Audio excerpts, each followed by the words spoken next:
Defense techniques are vital for females in these days in light of the crime against women and children in South Africa. Gordon Cooper, a self-defense teacher from the West Rand in Johannesburg, says in addition to the ability to defend oneself, it is also essential to be equipped with the right techniques.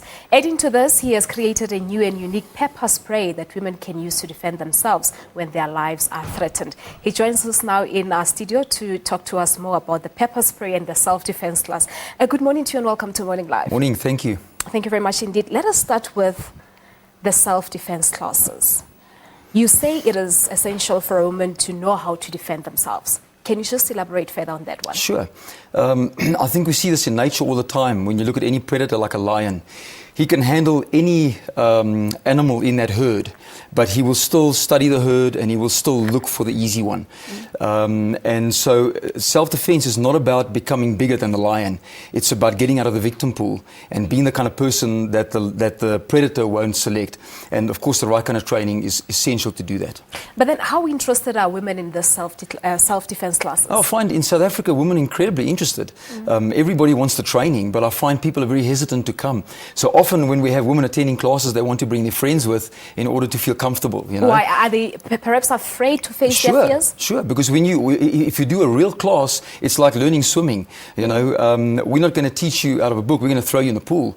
And at the end of the day, if you can't swim, you're scared to get in the pool. So knowing how, knowing that I have to face that makes it very uncomfortable to come to a class. So people struggle to attend, though they're incredibly interested. Now, these self-defense classes, how can I put it, but how do they work, especially if one comes across an attack? Well, the most effective self-defense class or personal safety class is the one that puts you in the pool. And so we find that people learn best under adrenal stress.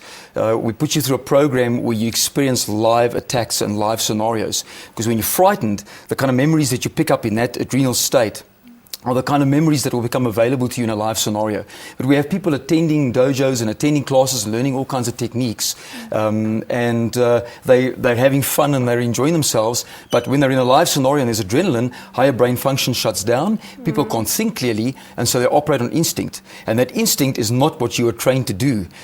So in the class, essentially, we have to train you under adrenal stress. We put you in a live scenario. We pad ourselves up with all kinds of armor, so that we can physically attack you and take the kind of blows that you're going to be able to deliver back. Because that's exactly what I wanted to talk about. You find that most women's cars are hijacked. Yes. And their cars have like panic buttons at their disposals, Sure. but they do not even go about pressing the panic button when the incident happens. But in terms of these defense classes, do you think they are effective enough for a woman to be able to defend themselves when they come, across such Sure. danger? We've had a lot of reports from clients who've been through live scenarios.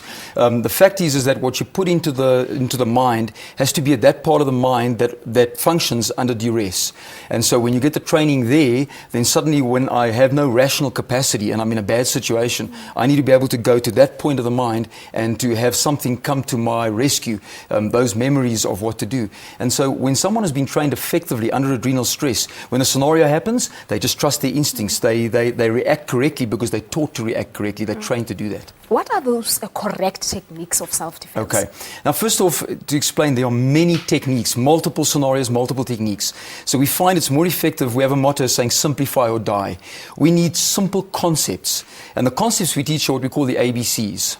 The A stands for awareness. It's the first key to safety. Second, the B's are boundary setting, and the C's stand for combat. Awareness really is about message projection. Most of our communication is non-verbal. As a predator, I'm watching you, and I'm looking at how you move and how you walk to decide whether you're a victim or a threat.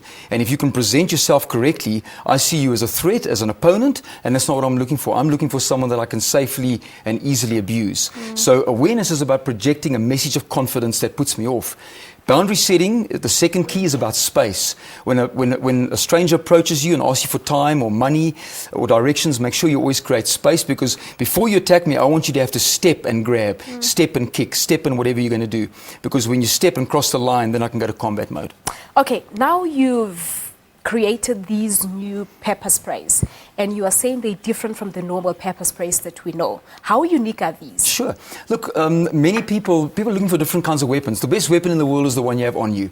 And we're finding in our conditions locally, in fact worldwide, the best type of weapon is a non-lethal weapon. The best of those is something you can use at a distance. And we find that many of the local sprays are limited in their ingredients. And so it does little more than clear the sinuses. Also, the effective range is normally about 1.5 meters. And if I'm on the street and there's a wind in my face, the last thing I want is a product that will only work at 1.5 meters. So we've packaged this to be able to work at about 4 to 5 meters because space is safety. And then also the ingredients we're using here is very effective. It stops someone completely for about 30 to 45 minutes. And that effectively is what I'm looking at. I want something that I can handle multiple assailants at a distance and that incapacitates them so I can get away. Okay. Now, lastly, the two bottles here, they differ. One is for women and the other one is for men. Sure. It's a personal preference. They just have different ways of activating, different kind of caps. But same ingredients. Same ingredients, same distance, same effect. Okay. Now, how do people get in touch with you?